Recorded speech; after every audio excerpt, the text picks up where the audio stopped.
In this lesson, we are going to connect a unified comfort panel to a Siemens S7 1500 PLC. In this project, I've added a S7 1511 CPU, and we're going to connect our MTP700 comfort panel to this device. I am going to open up the Devices and Networks area under the project tree. The Devices and Networks area will show you a complete overview of your automation project. So you can see that I've got a PLC connected to some remote I/O, and I also have the MTP700 Unified Comfort Panel that we are going to connect to the PLC. Up on the toolbar, there's an icon with an eyeball. When you press that icon, it will display all of the IP addresses that have been assigned to the various devices. So here you can see 192.168.0.2 is connected to the 2-port switch on the MTP700 comfort panel. So I am going to turn that off so I don't see the IP addresses. I'm going to select the Device View tab, and I am going to pick my MTP700 Unified Comfort Panel. And I am going to open up the 2-port Ethernet switch. Then down below you can actually see the IP address that is set for the Unified Comfort Panel. I will go back to my network view, and I want to create the connection between the panel and the PLC. So the first thing I'm going to do is create a network connection by clicking on the 2-port switch of the comfort panel and connecting that to the port on the CPU. I am going to select the Connections option, and then I am going to create an HMI connection. So I will select that same port and drag it over to the CPU, and that will create the HMI connection. So now you can see all of the devices are connected. The next thing I'm going to do is expand out my MTP700 Unified Comfort Panel, and I am going to expand out the screens area, and I want to add in a new screen where I can put an I/O field on the screen to display a value, and also add in the System Diagnostics view to display diagnostics information from the PLC on the HMI. So I'm going to double click on Add New Screen. When this screen comes in, I'm going to right click on it and select Rename, and it is going to be called 1500 Comms.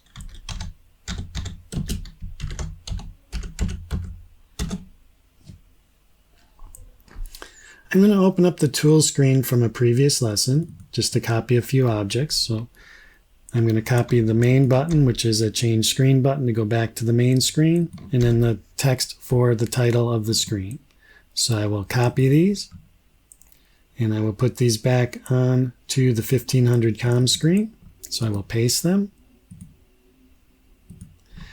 Double click on the text object and change the text.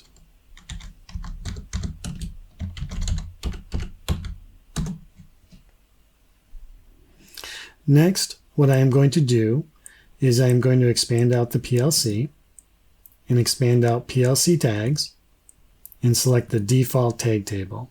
When I select the default tag table, it will display PLC tags down in the Details view.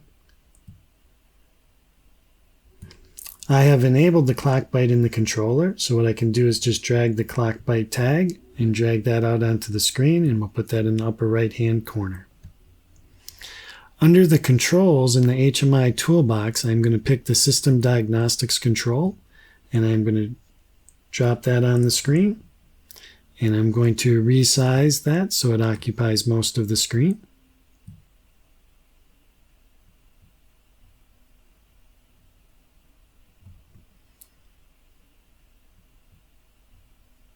With that control selected, I'm going to look at the appearance properties and look for window settings. And I am going to turn off all of the window attributes. So I'm going to select none. This will give me more real estate for displaying diagnostic information on my Unified Comfort Panel. I'm going to open up under the HMI. I'm going to open up the main screen. And I'm going to add in the navigation to call the 1500 Comms screen by dragging the screen out onto the screen. In order for the system diagnostic control to display messages from the diagnostic buffer, there is one setting in the PLC that you want to check. So I'm going to expand out my PLC, go into the device configuration, and I'm going to look at the properties of the CPU and look for multilingual support. And then for the English language, I want to make sure that I select the English United States for the project language to display the messages.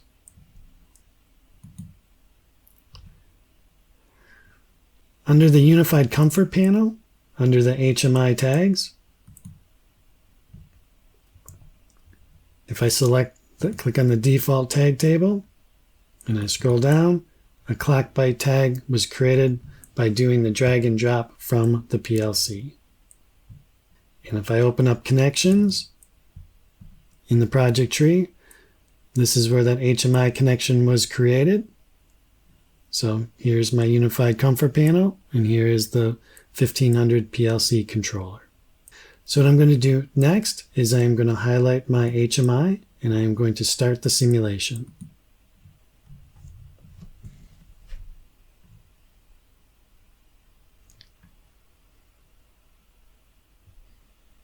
I'm going to expand out runtime values, and I'm going to uncheck the Keep Current User Administration and select Load. Now I'm going to start my Chrome browser, and I'm going to select my bookmark to be able to access the runtime system.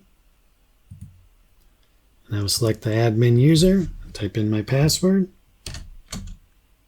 HMI 12345, select sign in, and now I'm viewing my runtime. So I'm going to select the 1500 COM screen, and now in the upper right hand corner you can see that the clock byte is updating. So that's coming from the PLC. The system diagnostics view, without really any programming, is going to display a lot of information. So I can select my PLC, and if everything is functioning normally, I will have green icons on all of my areas.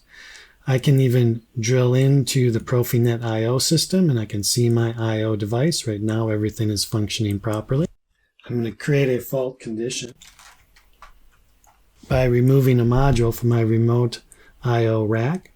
And so now I've got a fault condition. I can drill into the CPU, drill into the ET200SP remote I/O, and then I can see which module has an issue. So I can click on that, and then I can drill further down in and view various messages, and I can see that the hardware component was removed. I can also go back to the home area, select my CPU, and press the diagnostic buffer, and then I can see diagnostic messages here.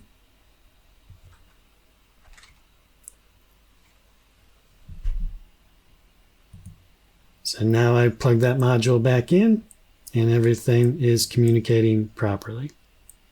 So in this lesson, I connected a Unified Comfort panel to an S7 1500 controller.